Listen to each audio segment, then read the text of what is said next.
இறைவார்த்தை கேட்டு இதயத்தில் ஏற்று எந்நாளும் வாழ்ந்து என்றும் பறைசாற்று இறைவார்த்தை கேட்டு. முதல் வாசகம்.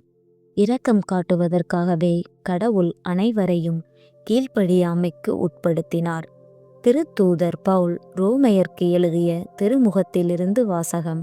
அதிகாரம் 11, இறை திருவசனம் 29 முதல் 36 வரை. சகோதர சகோதரிகளே, கடவுள் தாம் விடுத்த அழைப்பையும் கொடுத்த அருள்கொடைகளையும் திரும்ப பெற்றுக்கொள்வதில்லை. ஒரு காலத்தில் நீங்கள் கடவுளுக்கு கீழ்ப்படியாமல் இருந்தீர்கள். இப்பொழுது அவர்கள் கீழ்ப்படியாமல் இருப்பதால் நீங்கள் கடவுளின் இரக்கத்தை பெற்றுக்கொண்டீர்கள். அதுபோல இக்காலத்தில் நீங்கள் இரக்கத்திற்குரியவர்களாக இருக்கிறீர்கள். அவர்கள் கீழ்ப்படியாமல் இருக்கிறார்கள். ஆனால் அவர்களும் விரைவில் இரக்கம் பெற்று கொள்வார்கள். அதன் பொருட்டே இவ்வாறு நடந்திருக்கிறது. ஏனெனில் அனைவருக்கும் இரக்கம் காட்டுவதற்காகவே கடவுள் அனைவரையும் கீழ்ப்படியாமைக்கு உட்படுத்தினார். கடவுளின் அருள் செல்வம் எத்துணை மிகுதியானது! அவருடைய ஞானமும் அறிவும் எத்துணை ஆழமானவை! அவருடைய தீர்ப்புகள் அறிவுக்கு எட்டாதவை. அவருடைய செயற்முறைகள் ஆராய்ச்சிக்கு அப்பாற்பட்டவை. ஏனெனில் ஆண்டவரின் மனத்தை அறிபவர் யார்? அவருக்கு அறிவுரையாளராய் இருப்பவர் யார்? தமக்கு கைமாறாக ஏதாவது கிடைக்கும் என முன்னதாகவே அவரிடம் கொடுத்து வைத்தவர் யார்? அனைத்தும் அவரிடமிருந்தே வந்தன, அவராலேயே உண்டாயின, அவருக்காகவே இருக்கின்றன. அவருக்கே என்றென்றும் ஆட்சி உரித்தாகுக. ஆமேன். இது ஆண்டவர் வழங்கும் அருள்வாக்கு. இறைவா, உமக்கு நன்றி. பதிலுரை பாடல். பல்லவி.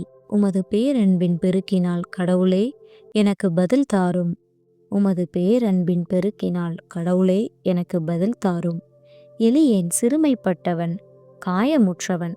கடவுளே, நீர் அருளும் மீட்பு எனக்கு பாதுகாப்பாய் இருப்பதாக.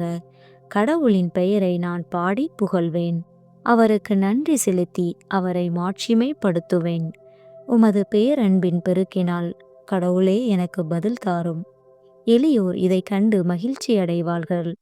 கடவுளை நாடி தேடுகிறவர்களே, உங்கள் உள்ளம் ஊக்கமடைவதாக. ஆண்டவர் ஏழைகளின் விண்ணப்பத்திற்கு செவிசாய்க்கின்றார். சிறைப்பட்ட தம் மக்களை அவர் புறக்கணிப்பதில்லை.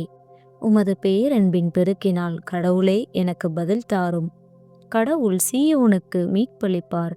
யூதாவின் நகரங்களை கட்டி எழுப்புவார். அப்போது அவர்களுடைய மக்கள் அங்கே குடியிருப்பார்கள். நாட்டை தங்களுக்கு சொந்தமாக்கிக் கொள்வார்கள். ஆண்டவருடைய அடியாரின் மரபினர் அதை தம் உரிமை சொத்தாக்கிக் கொள்வர். அவரது பெயர் மீது அன்பு கூறுவோர் அதில் குடியிருப்பர். உமது பேரன்பின் பெருக்கினால் கடவுளே எனக்கு பதில் தாரும். நற்செய்தி வாசகம். நண்பர்களை அல்ல, ஏழைகளையும் ஊனமுற்றோரையும் பார்வையற்றோரையும் அழையும். லூக்கா எழுதிய தூய நற்செய்தியிலிருந்து வாசகம்.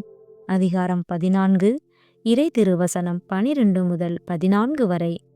அக்காலத்தில் தம்மை விருந்துக்கு அழைத்தவரிடம் இயேசு, நீர் பகல் உணவோ இரவு உணவோ அளிக்கும் போது உன் நண்பர்களையோ சகோதர சகோதரிகளையோ உறவினர்களையோ செல்வம் படைத்த அண்டை வீட்டாரையோ அழைக்க வேண்டாம். அவ்வாறு அழைத்தால் அவர்களும் உம்மை திரும்ப அழைக்கலாம். அப்பொழுது அதுவே உமக்கு கைமாறாகிவிடும். மாறாக நீர் விருந்து அளிக்கும் போது ஏழைகளையும் உடல் ஊனமுற்றோரையும் கால் ஊனமுற்றோரையும் பார்வையற்றோரையும் அழையும். அப்போது நீர் பேறு பெற்றவராவீர். ஏனென்றால் உமக்கு கைமாறு செய்ய அவர்களிடம் ஒன்றுமில்லை. நேர்மையாளர்கள் உயிர்த்தெழும்போது உமக்கு கைமாறு கிடைக்கும் என்று கூறினார். இது ஆண்டவர் வழங்கும் அருள்வாக்கு. கிறிஸ்துவே, உமக்கு புகழ்.